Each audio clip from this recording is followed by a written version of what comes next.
Hola, mi nombre es Susana Palafox Paredes y yo soy alumna de la Universidad IEXPRO y es para mí un honor presentar ante ustedes la exposición para aprobar la materia de tesis doctoral titulada Capacitación y sensibilización a padres de familia con niños con TDAH. Esta investigación toma como caso al Jardín de Niños Rosario Castellanos en Palmasola, Veracruz, y se inscribe en la línea de investigación de asesoramiento y orientación educativa, bajo la asesoría de la profesora Amparo González Chavarín. Sin más preámbulo, demos inicio al planteamiento del problema. En el contexto del Jardín de Niños Rosario Castellanos en Palmasola, Veracruz, se localizó una brecha institucional, escasez severa de servicios médicos y apoyos especializados como lo son psicólogo, neurólogo, etc., lo cual trae un impacto directo, ya que frena la detección temprana del TDAH en la comunidad.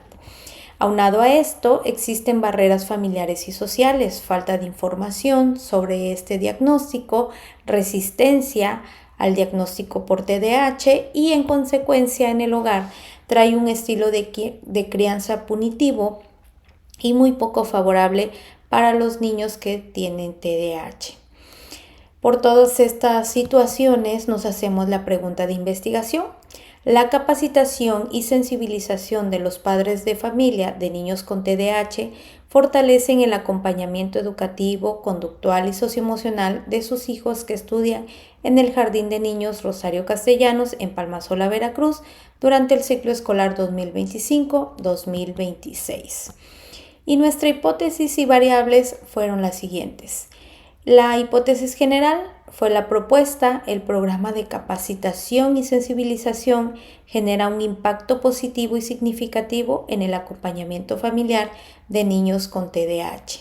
Durante el ciclo escolar 2025-2026, la variable independiente fue el programa de capacitación y sensibilización a los padres de familia, y la variable dependiente fue el acompañamiento familiar que se les dio a los padres de familia.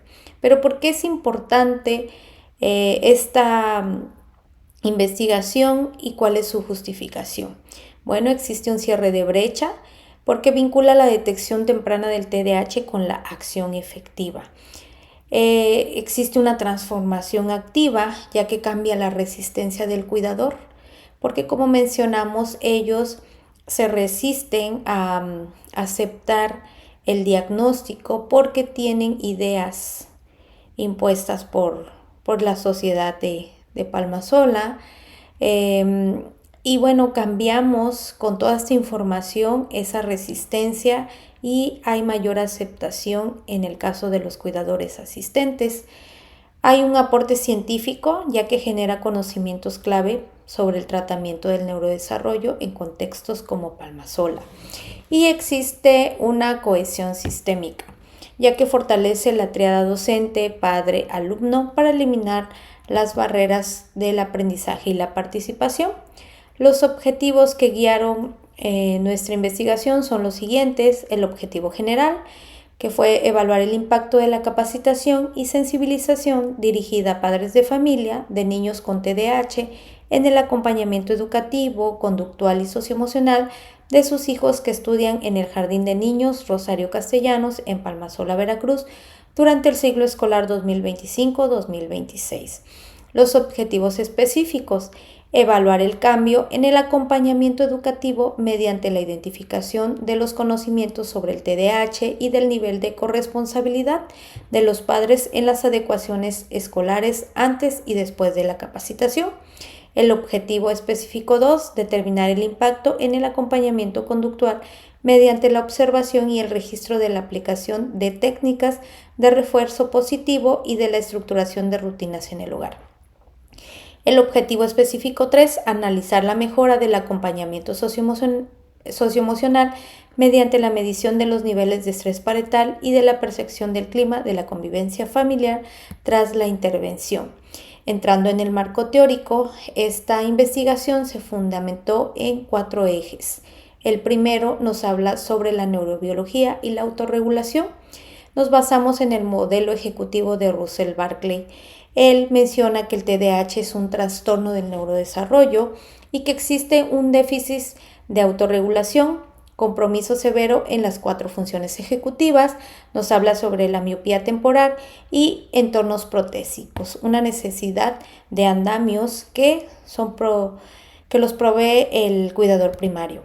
El eje 2 nos habla sobre la dinámica y crianza familiar. Me voy a permitir mencionar a los estilos de crianza de Diana Baurín en 1966. Es muy importante ya que ella menciona que tenemos que pasar de una transición de un estilo autoritario o permisivo hacia un estilo más democrático. Equilibrar límites firmes con un alto afecto y comunicación constante, lo cual es muy importante. El estrés del cuidador también es un punto importante. Vázquez, Justos y Piñón en el 2017 nos mencionan que mitigar el estrés estabiliza el entorno del niño con TDAH y de cualquier niño, creo yo. Silvia Figiacone en el 2025 nos habla sobre esta validación emocional y la reducción de la culpa mediante dinámicas como lo fue la mochila de piedras, que la puse en práctica durante la capacitación. El eje número 3 nos habla sobre las técnicas de autorregulación, las cuales son muy importantes para los niños con TDAH, hablando de entrenamiento en autoinstrucciones que nos menciona Meichenbaum en 1977. Nos habla de la técnica del semáforo para podernos controlar, que nos sirve como un andamiaje cognitivo para moldear la voz interna del menor y poder tranquilizarnos. La técnica de respiración, el cuidador actúa como un corregulador de la frustración, lo menciona Orjales en 1999, y técnicas de instrucción eficaz, Barclay en el 2014 nos habla sobre las pautas de comunicación asertiva en el hogar, órdenes breves de un solo paso, cara a cara, este contacto visual que debe existir y el reforzamiento inmediato para que el niño sepa que está haciendo algo bien. El eje 4 nos habla sobre la orientación e inclusión sostenible. Voy a mencionar a Villarreal en el 2007, que nos habla sobre la orientación familiar, ya que promueve una corresponsabilidad activa y equitativa entre el docente, el aula y los cuidadores del hogar. Claro que esto es muy importante porque el padre de familia debe de estar informado, debe de saber qué condición tiene, cuáles pueden ser las técnicas que puede usar para apoyar al docente y sobre todo para apoyar a su hijo. Me permito hablar sobre los conceptos. Vamos a hablar sobre el trastorno por déficit de atención, el cual es un trastorno del neurodesarrollo caracterizado por dificultades persistentes para mantener la atención, controlar impulsos y regular la actividad motora. Las funciones ejecutivas son habilidades cognitivas que permiten planificar, organizar, resolver problemas y controlar impulsos y mantener la atención. La autorregulación es la capacidad de gestionar las emociones, pensamientos y conductas para alcanzar objetivos. Entornos protésicos son ambientes adaptados con apoyos, estrategias o modificaciones que compensan las dificultades de una persona, favoreciendo la autonomía, el aprendizaje y la participación. La orientación familiar consiste en brindar apoyo y estrategias a las familias para fortalecer la crianza y el desarrollo de sus hijos. La corresponsabilidad implica que familia, escuela y comunidad trabajen de manera conjunta para favorecer el bienestar y el aprendizaje del niño. Vamos a hablar sobre el paradigma y el enfoque que usamos en esta investigación. Usamos el paradigma sociocrítico, ya que busca un cambio real y transformador. El enfoque mixto, ya que usamos la integridad de la rigurosidad estadística cuantitativa con lo cualitativo. Y este fue un diseño experimental, fue una implementación de diseño con aplicación de pretest y un posttest en un solo control de grupo. Vimos cómo contestaron los padres antes de la capacitación y después de la capacitación. Nuestra población muestra y sujeto, la población escolar estaba compuesta por 51 padres de familia, de la comunidad y del jardín de niños durante el ciclo escolar 2025-2026. Nuestro muestreo fue dirigido, no probabilístico, por conveniencia y caso tipo, y nuestra muestra final fue de 10 cuidadores iniciales, pero hubo una atrición metodológica justificada a 8 participantes finales por causas externas de la investigación. Y nos basamos en un instrumento denominado escala única EPA-TDAH. Su origen fue diseñada ex profeso y validada mediante riguroso juicio de expertos. El objetivo era evaluar cualitativamente el acompañamiento familiar ante el TDAH. ¿Cómo se estructuraba? Su dimensión educativa, midió el nivel conceptual, la asimilación científica y la corresponsabilidad de los padres de familia. La dimensión conductual evaluó el uso de herramientas prácticas en el hogar, como lo son cronómetros, los pictogramas, entre otras. La dimensión socioemocional valora la mitigación del estrés crónico, el control emocional y la eliminación de la culpa parental. Entrando en el análisis cualitativo nos permitió en el pretest y en el posttest ver la variabilidad con desviación estándar de 13.5 y medias que ascendieron de 71.20 a 80.50, lo cual nos quiere decir que después de la capacitación hubo una respuesta favorable. La triangulación metodológica. Contrastamos las puntuaciones del pretest y posttest con las actividades que se vivieron en el taller de capacitación, porque esto nos daba un panorama más amplio si realmente el padre de familia entendió o adquirió estos conocimientos. Nuestro foco final fue comprobar la eliminación gradual de barreras y la adopción de un estilo de crianza más democrático. Aquí están los resultados.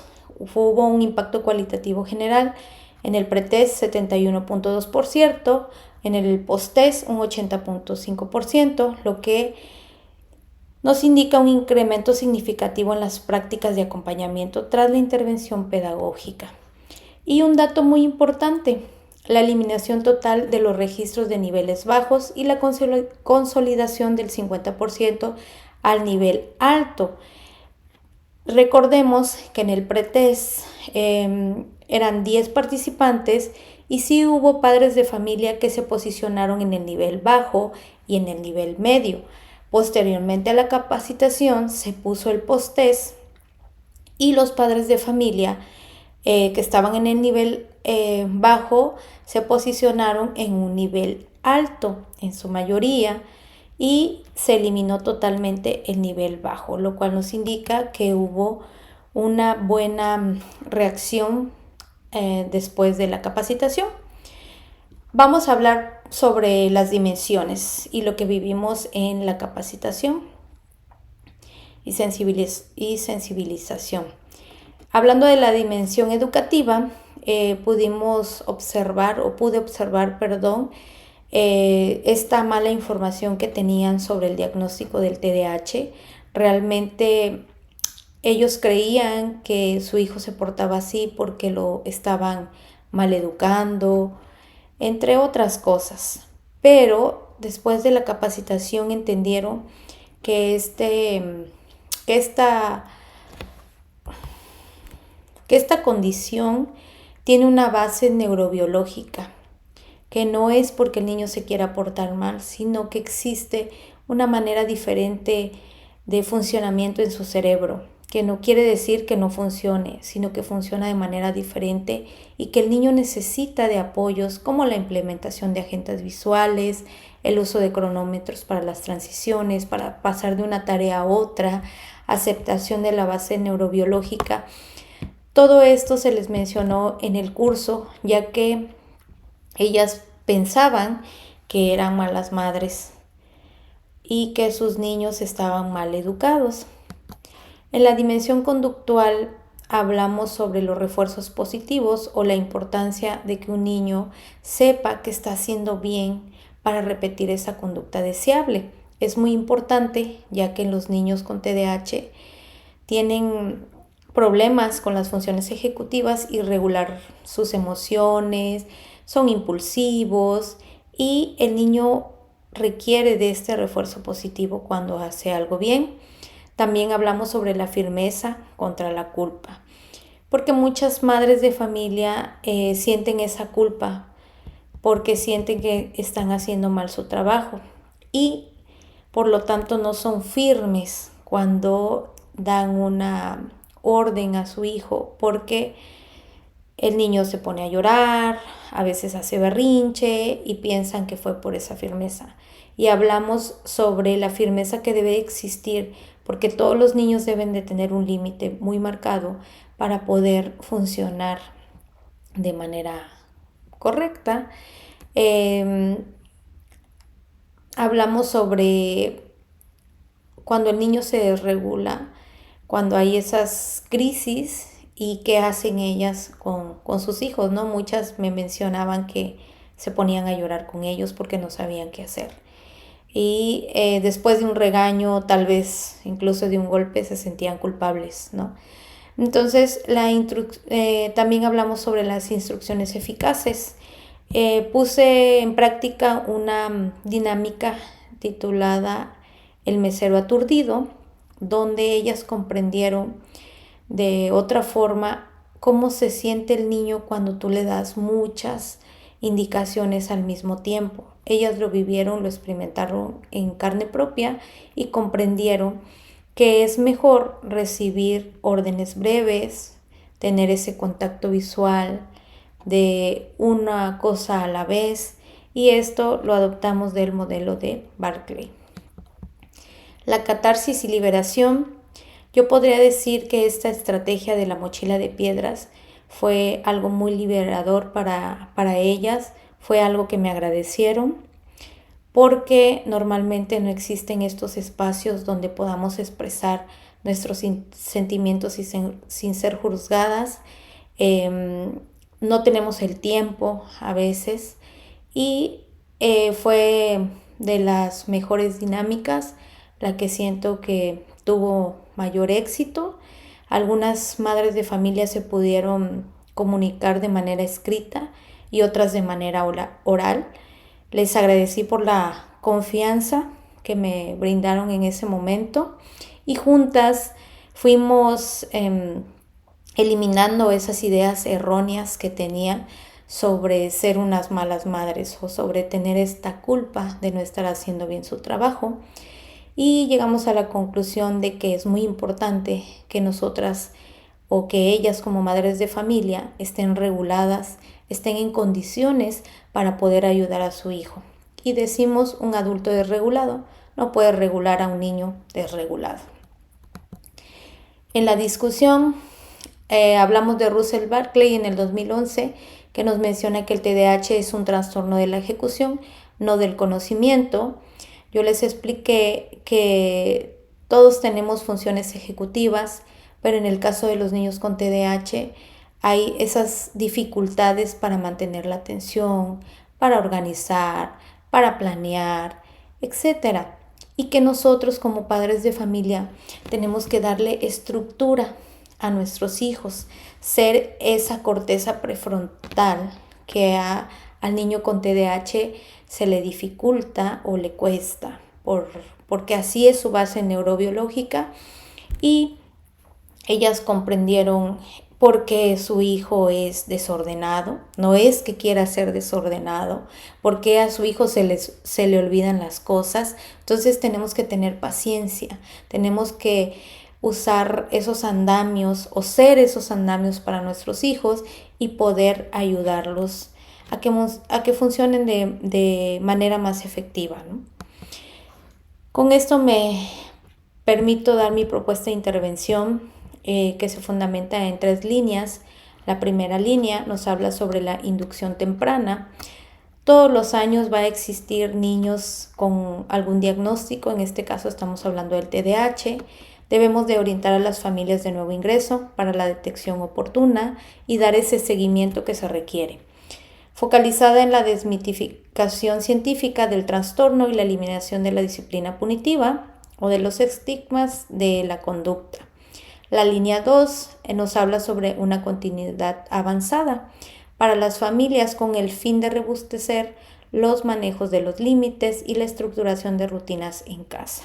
Es muy importante que estas madres de familia que ya participaron nos sigan ayudando con las otras mamás y que se sigan empapando sobre este tema del TDAH, el cual es muy extenso. La formación y sostenibilidad.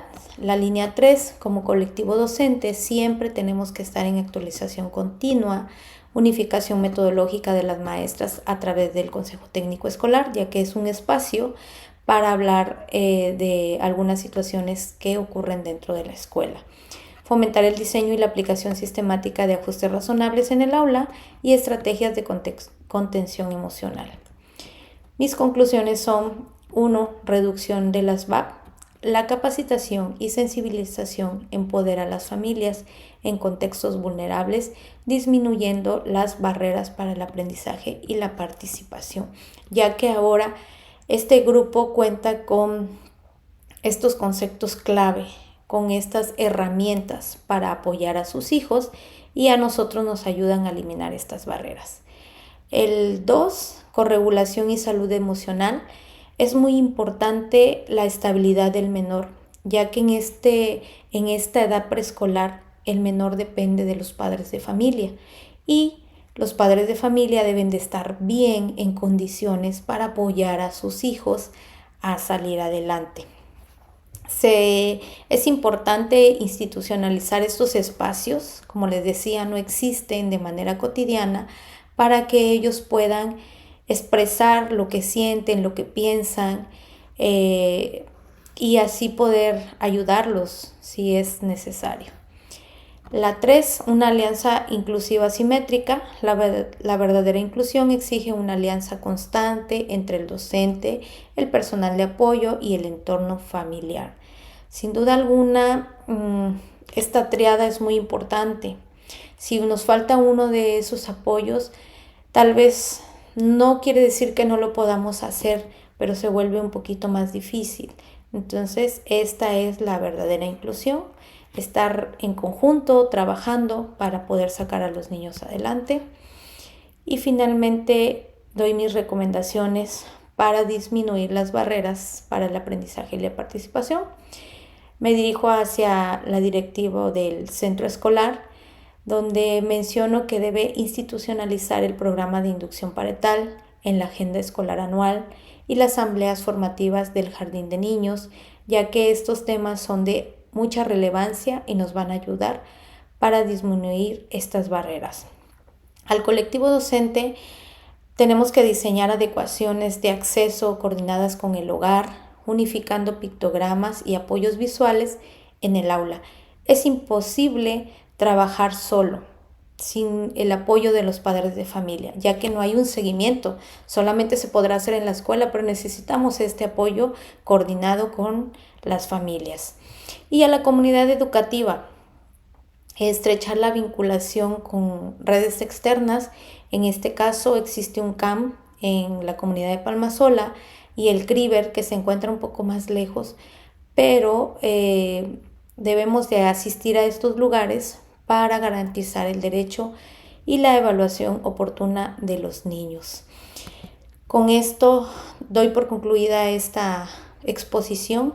Muchísimas gracias y quedo a su disposición.